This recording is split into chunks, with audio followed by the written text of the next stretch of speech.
Hi, my name's Steve Jackson, camera operator on Emmerdale, working for ITV. Basically film scenes to incorporate as for Emmerdale.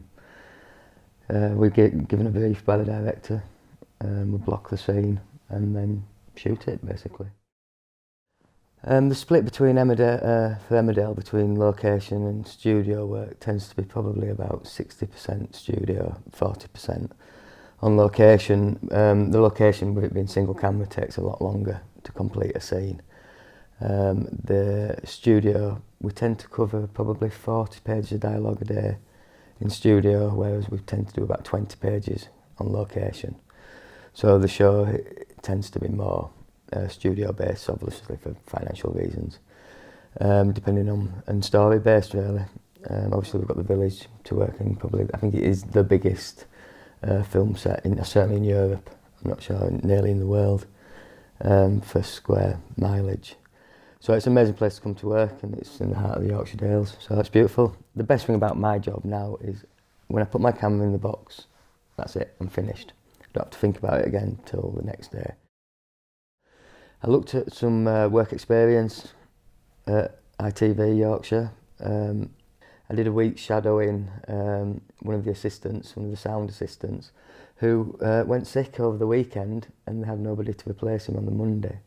So they asked me if I'd just fill in for the day, and that's it, I've been here ever since. The lad didn't come back to work, so I took his job, and that was that. School was very interesting. I didn't get on very well with the academic side. I was very interested in science, but at that time in my life I was more interested in playing out and not going basically. So I didn't go to school very often from about 14 to 16, and failed all my mocks. And then my dad, which a long time ago, at the very last minute just before my GCSEs, said, thinking that I would fail them all, said if I got 1C, he would give me £50 for every C that I got. So I spent 2 weeks with my head inside the books and got 6, much to his distress. I struggled to get a job at 16. Finally got a posting as an accounts clerk and worked in an office for the first 6 years of my work life, which I hated. I hated it. It was only 7 hours, but it felt like every day felt like a lifetime.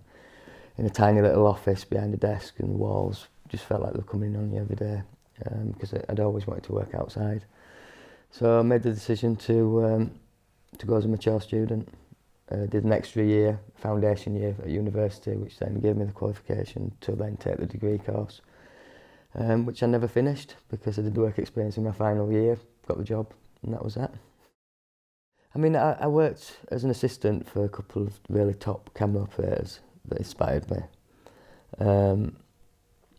That really, I mean, your peers are teaching you, and the better they are at their job, the better you will be at your job. The better you teach you are, the better the student will become.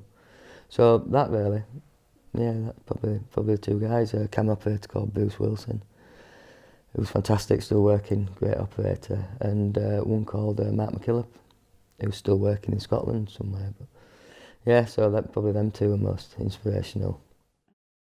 The advice I'd give to somebody wanting, I can only speak from a camera operator's point of view, is you do need the technical knowledge.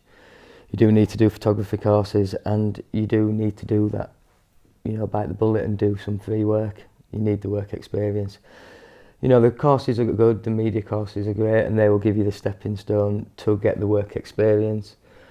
But as far as I'm aware, you don't really learn the job until you're in the job. It's such a specialist industry that without actually being here and doing it, they can't really teach it.